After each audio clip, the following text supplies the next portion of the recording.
Hello, this is Dr. Stephanie, the founder of Your Healing Place and the author of From Panic to Empowerment books. I am making videos to create a dynamic shift between what clients get in the office and what they can now get virtually. And I started doing an event called Girls Night Out. Girls Night Out was happening every Friday until I felt burned out. And now I'm doing Girls Night Out every other Friday, and we've been going strong since about the time that COVID started. The reason why it came about is because normally I have events for my clients in the office because I feel it's really important for clients to be able to connect with people that are on the same journey as themselves, so there can be a sense of cohesiveness and compliance in these new ideas that I like to share. So this video, these series of videos, are going to be talking about just the basic topics of what happens at Girls Night Out events, but also these are the conversations that I have with clients to help them move from panic to empowerment in their natural wellness journey. So let me tell you a little bit about what I am and what I do. Who I am and what I do. Well, I'm a natural health coach. I'm a naturopath. I'm a licensed massage therapist. And I was studying traditional Chinese medicine for a stint, and that educational pursuit took a hiatus because as soon as COVID started, I realized that I needed to refocus my intention on helping my existing clients. And I figured that any future clients that I would get as a result of being now a doctor of Oriental medicine would have to be put on a back burner for now, or maybe indefinitely. And I gave myself the option to choose and not be locked into a reality, because I'm learning, and I also teach my clients that we live in the moment. And while living in the moment, you get an opportunity to extract everything out of the moment so you can be clear on where you're going. One of the things that we have a tendency to do is to live in the past or live in the future, and you miss the moment in front of you. And so I help my clients discover the beauty of doing that. So I practice it myself. And so in the moment of how things were unfolding for me, I opted to not do a second doctoral degree. So here we are. So back to you. These videos that I'm going to create are going to help you uncover and discover some really dynamic components of wellness that a lot of people don't talk about. I wouldn't say most people don't, but I would say a lot of people don't. And it's because a lot of people are interested in wellness from the perspective of what they can take, what they can eat properly, what herbs to take, how much water to drink, whether you should drink distilled water, reverse osmosis water, or just purified water, or spring water. So the idea of wellness is so vast. What I like to do is bring it down to a manageable piece. And the manageable pieces in the Your Healing Place world includes dealing with your spiritual self, your mental self, and your physical self all at the same time. Now, it may sound a little tricky, but it can be pretty simple once you learn how to adapt to the techniques, and I call them wellness tools that go in your toolbox. Then you learn how to pull things out periodically. So what I'm going to do in these series of Girls Night Out videos is to share with you what's in my wellness toolbox and the same tools that I give my clients to help them move from panic to empowerment and help them shift from a place of panic to a place of empowerment, and not only for themselves but for their friends and family, for their community. Because I find that when my clients are empowered and they're grounded in their journey's path, they have a tendency to want to pull other people on the path with them. And I encourage that slowly as they grow. And so in order to create a platform where you can get this information in a gentle, non-threatening, not high-powered way that I usually am, because I'm usually like really full of energy. Well, I did have my black coffee and distilled water, so I still have a lot of energy.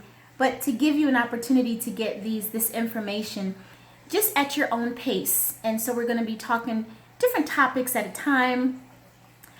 My other videos have a lot of bells and whistles, the intros, the outros. These are just going to be in your face, get to the point, just conversations. I like to have conversations.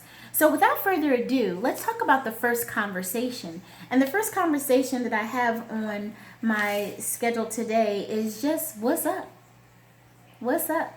What's up was actually the last girls' night out topic, and I gave the participants an opportunity to share what was happening in their world. And it was like a mini experiment, and I was looking to see if any of my clients actually told a story from the negative of what was happening in their world. And I didn't catch one person doing that. Everybody talked about how positive things were going for them, what they saw as a benefit or the upside of whatever was happening in their world, how they've adjusted to the land of COVID. And I congratulate everybody for being able to say what's up, because that was actually a play on words. Words have power. And if you're not sure how that works, try an experiment. Ask somebody or have somebody say, I have a disease. Or you might say, I have a health challenge. Which sounds more permanent? Disease, right?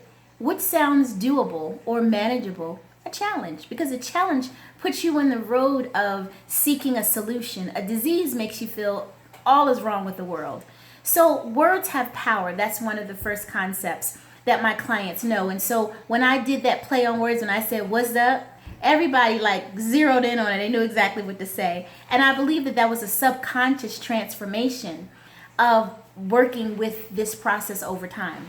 So when somebody asks you what's up, check and see if you actually go toward all of the things that are wrong in your life, or maybe all the things that are positive. Now, it's very easy to go toward all the things that may be being a discomfort for you right now, because we are in, I call it the new weird. A lot of people call it the new norm. I refuse to accept this as my norm of the COVID-19 lockdown experience. And we're only as locked down as we allow ourselves to be.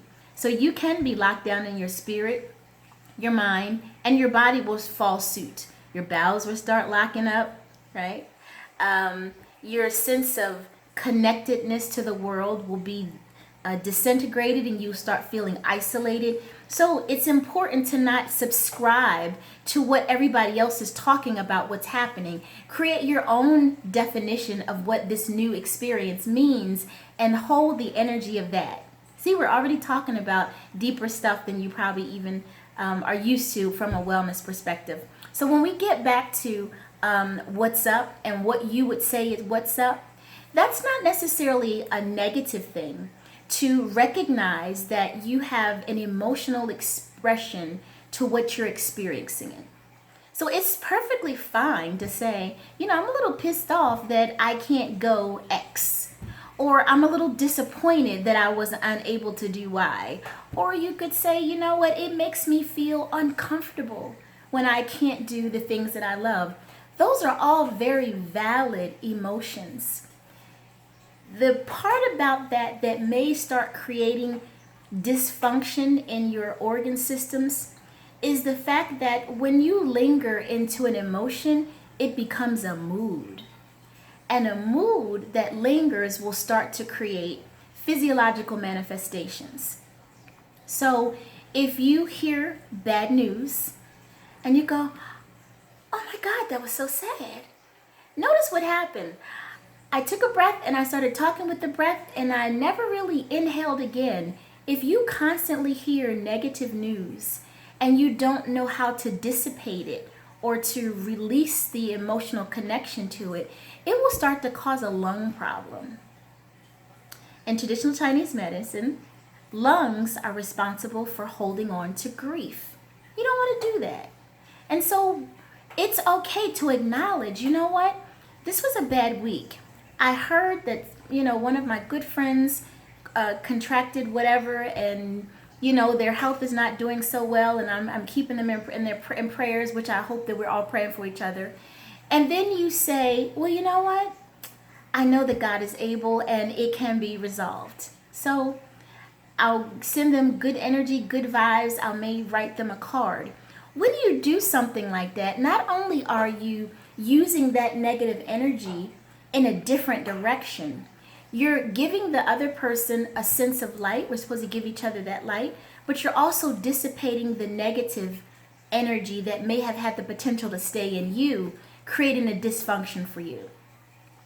So admitting what's happening when somebody says, "What's up?" and you go, "Girl, it is not my day," that's fine.